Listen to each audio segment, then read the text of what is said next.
Well, Rika, just like there is a star-studded lineup waiting to take the field tomorrow, we also have a star-studded lineup in the studios as well. We have the legend himself, the World Cup winner, Madan Lal. Madipa, welcome to NDTV. I also have Thank you. I also have Sabah Karim, former India cricketer. Sabah bhai, welcome. And I also have the trailblazer, Manvinder Singh Bisla. Welcome.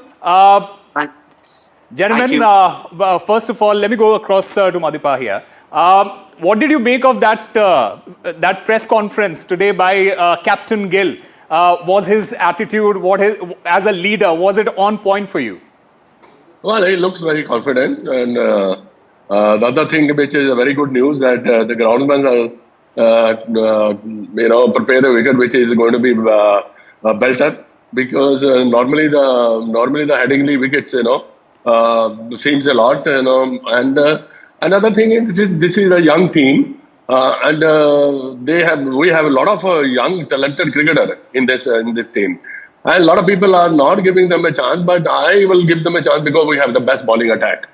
Because when you have the bowling attack, I think you win a lot of games, and the only thing they have to score runs, and Shubman Gill, he didn't have a good series against Australia. There will be a lot of pressure on him because he has to do well. He has to lead from the front because he's a very talented cricketer. But once he gets runs, in England series, I think he's going to be the brilliant, the world best batsman in the world.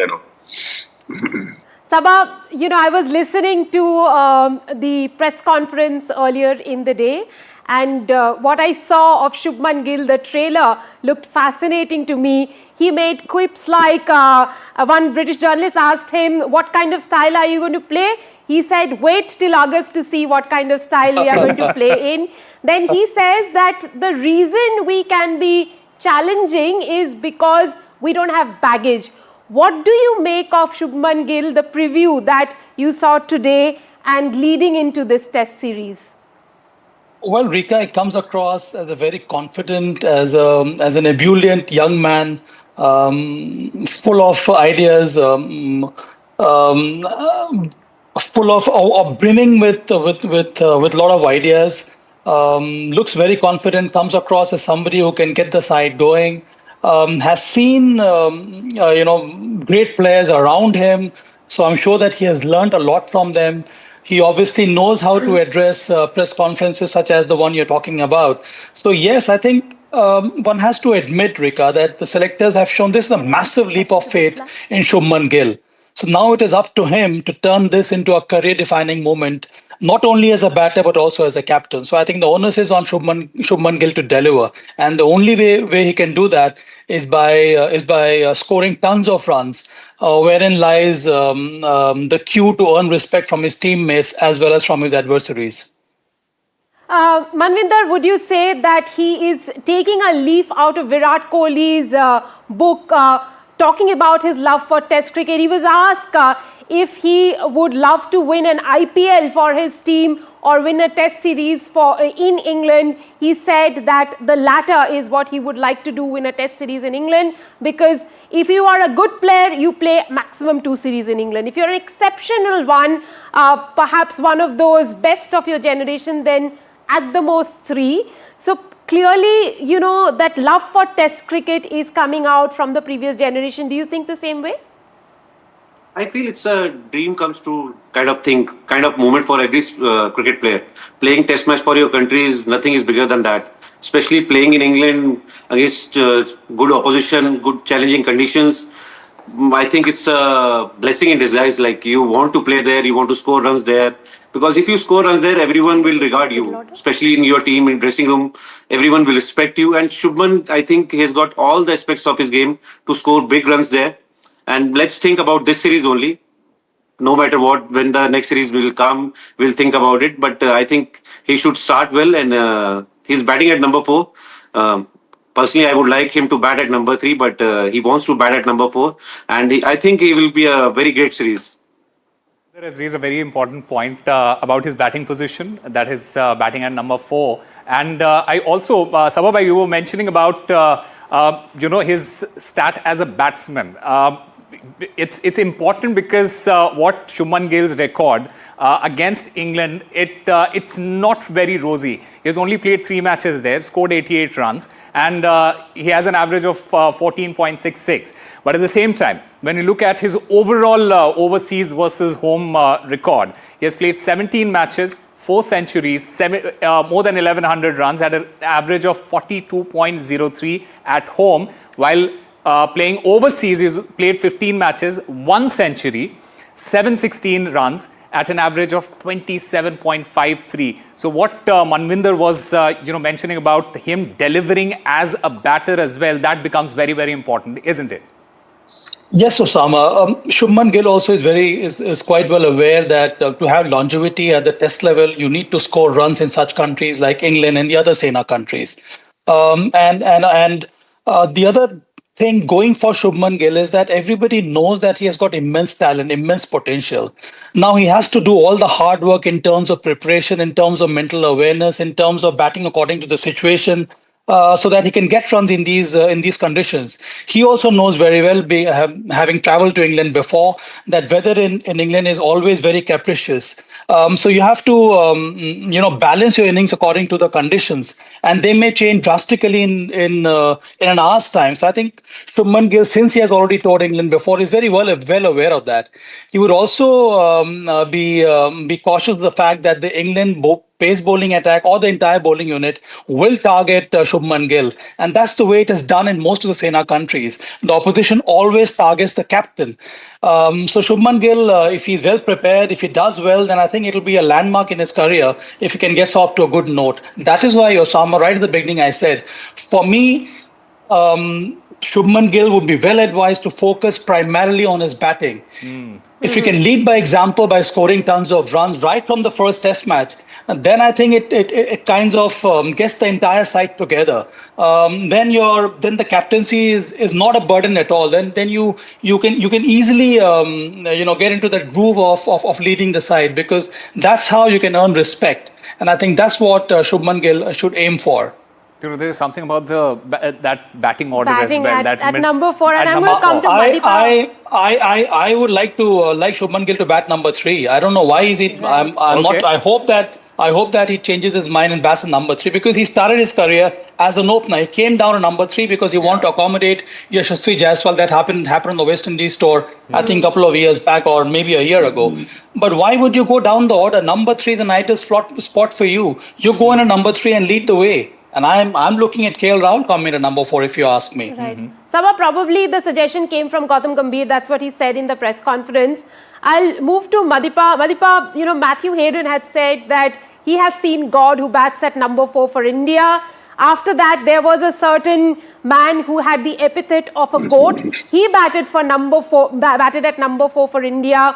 What kind of pressure could Shubman Gill take on by batting at number 4 for India? See, the pressure is going to be there, because you're a leader. You have to perform from the front. But I would like to see Shubman Gill batting number 4, not 3. Okay. Because So we have a divided house here. Because the condition are different, because the condition changes within no time. If you see, there's a little bit of crowd, the ball start moving. He's a man who can play a long innings. So I would like to see him batting number 4 and getting a lot of runs. Madhipa, who's going to be your number 3 then? Because from what we understand, KL Rahul is going to be opening with Yashasvi Jaiswal. Shahid Sudarshan, I would like to see him. Okay, that's a great. Sudarshan, because this guy is quite good, and the technique looks very good. But now he's playing a Test cricket, so it's a different story altogether. But I would like to see the team management give him a good chances around. Let them play 2-3 test matches, 3-4 test matches. Then you can make him, because he's a very, very talented. The one thing which I like about this young Indian team, they like test cricket. That means your future is in the right hand. It's very, very important because the rating starts from there. The rating doesn't start from 2020 cricket. But the test cricket, if you want to make a name, that is the place now. That's a challenge for the Indian team.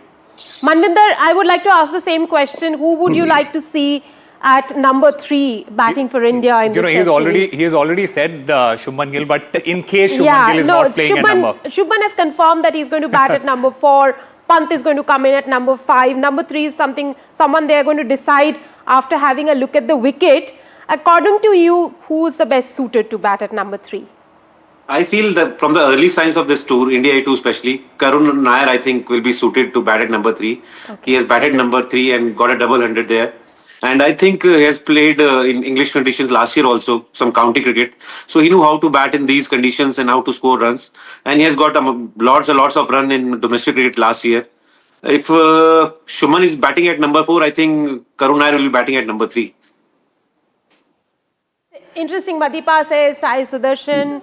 Manvinder says Karun Nair. No, but I can be agree with Misala that number 3 can be Karun Nair because he has a technique. He has a habit of staying. Any person who can bat for score 300 runs, he has a habit of staying there for 3 to 4, 5, 6 hours. Lovely. That is very important. Sabha, very quickly, who's your number 3? I have a different take altogether. I don't know why people forget Abhimanyu Ishwaran. He's been around for numbers years. He's played 100 first-class matches, 27 hundreds, double hundreds in Dilip Trophy, double hundreds in Irani Trophy. When do we start giving more time for domestic performances? If you have taken Karun Nair and based on domestic performance, then why not Abhimanyu Ishwaran? He's been part of the side for a number of years now. He was part of the part of the Indian side that toured Australia. Captain India A. What more do you want him to do?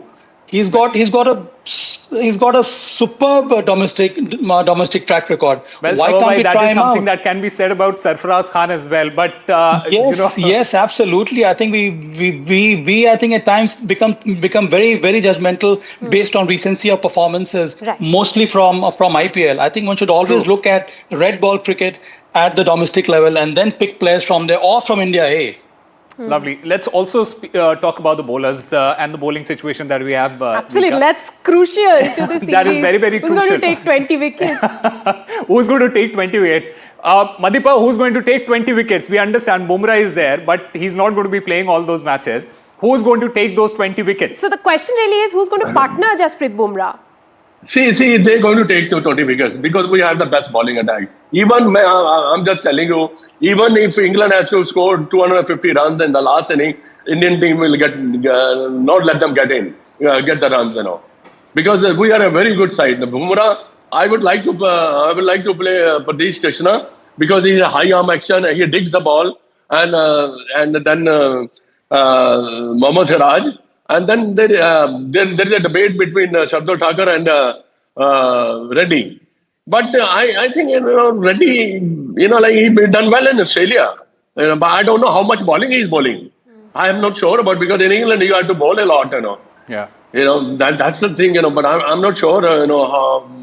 Whether they're bowling him or not. But definitely, I think they must be bowling him. The mind games have already begun. Ben Stokes has already said that one Bumrah cannot win you the entire series. Sabhabhai, who's going to partner him?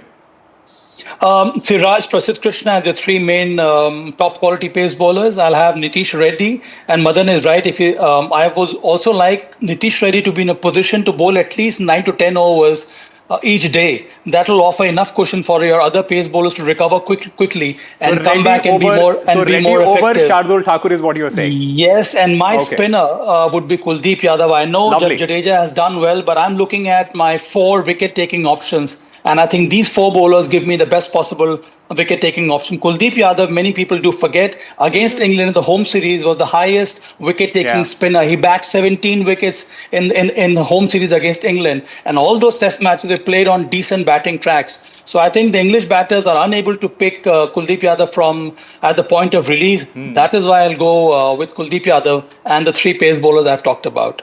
Manvinder, there is a statement that has come in from Graham Swan. He says that this is going to be a good practice for the Ashes. Do you sense a whiff of arrogance and overconfidence there? They want to see this as a practice for the Ashes later in the summer, later in the winter? It can be a bad practice for them also if they lose the series. Practice is always always good. You have to struggle for it. You have to work hard for it. And I feel that you were talking about the bowlers. I think every single bowler will play in this series because it's a long series, and it's not easy to play like 5 matches in a row. And to start off, I feel Prasidh Krishna, Jasprit Bumrah, and Siraj. Lovely. Sababai, you wanted to make a point very quickly. No, I agree with Bisla, and I think on that comment from Graham Swan, it can be a bad practice for England. Hopefully, let's hope that the young Indian team can do that with England this time around and win a Test series after so many years. Because let us under be no illusion at all, Osama, that this is going to be extremely tough series. Before this, the Indian side has only won thrice. Going back to 1971, 1986, and I think 2007. And since post-2007, we have yet to win a series in England. Absolutely. So it's not going to be easy at all. It is not going to be easy. Absolutely. Very rightly said. Thank you very much.